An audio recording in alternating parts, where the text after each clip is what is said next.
How's it going? This is Joseph E. Reed, and this is The Joy of Practice. And I just want to make a quick video. Sometimes my students ask me, how much should I practice, or how often should I practice? And that question comes up a lot. I think what they're looking for is kind of like a specific time amount, certain number of days each week.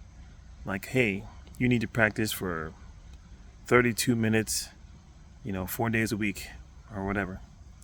Um, and most of my students may notice that I don't really give them a specific time amount.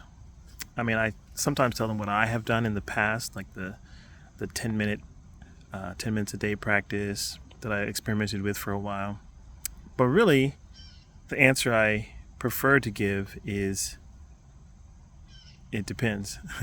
um, Depends on what stage of the music practice you're in, right? If you're in the learning stage, it's a lot different from being in like the rehearsal stage or being a performer.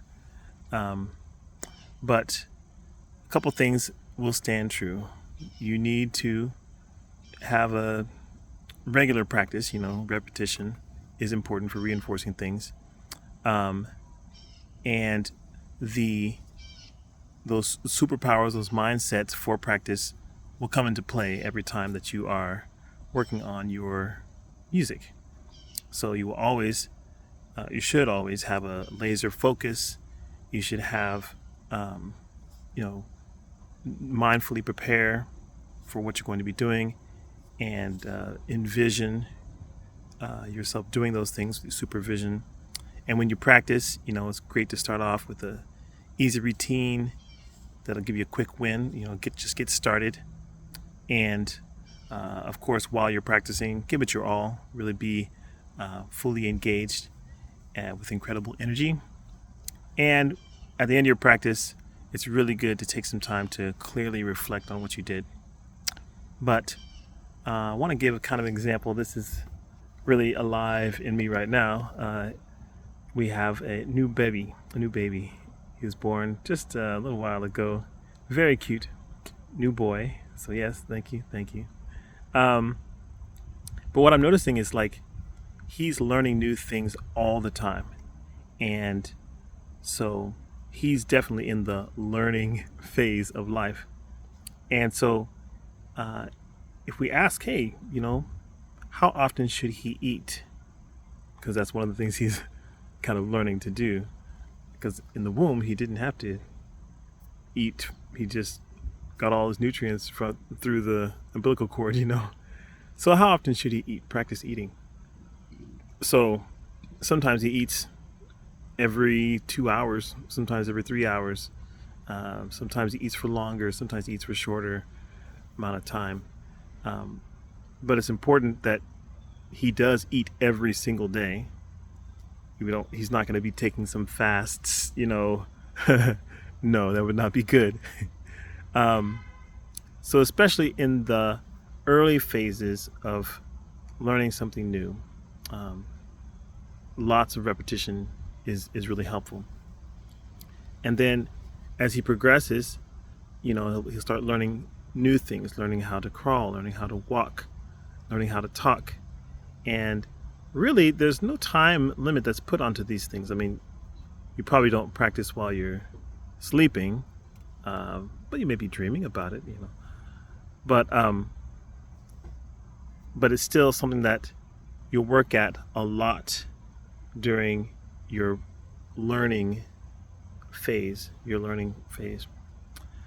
I remember when I was just learning guitar, and nobody really gave me like a prescription that said, all right, Joseph, you need to practice guitar for 15 minutes every day or whatever. I didn't have that, and I just wanted to play guitar. And so literally, you ask my family, I used to be on the guitar all the time, like hours and hours and hours every day. I put it down, get some food, pick it back up, play some more, just tinkering, experimenting, learning all the time. And it was natural, and it was fun, and it was good. And so now when it comes to guitar, I don't practice all the time. I can take some breaks from it. I've already learned the things that I need to know, and I can, I don't have to reinforce those things on a regular basis. So it is really helpful to think about what phase in your music practice you are, whether you're a learning phase or you are more in the rehearsal phase where you're just reinforcing those things that you've learned, or if you're in performance phase. Still, it's important to have regular practices. It's important to practice, take time to work on your craft, but it depends. I'll end with this. One thing I would suggest is try something. Just pick a routine, pick a schedule, and try it.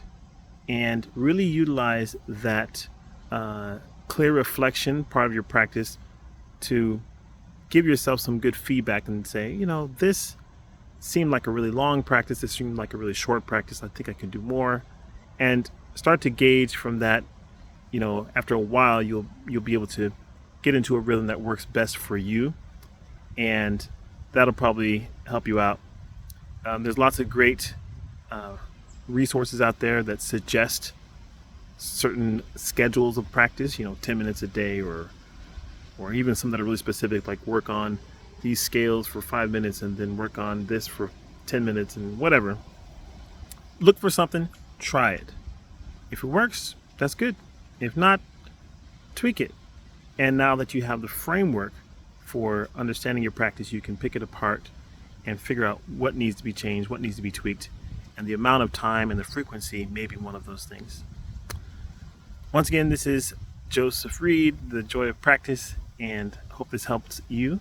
If you find this information helpful, please share it with others who are wanting to get more joy in their practice, and look for more videos and resources through The Joy of Practice, and you can like and subscribe, and see you next time.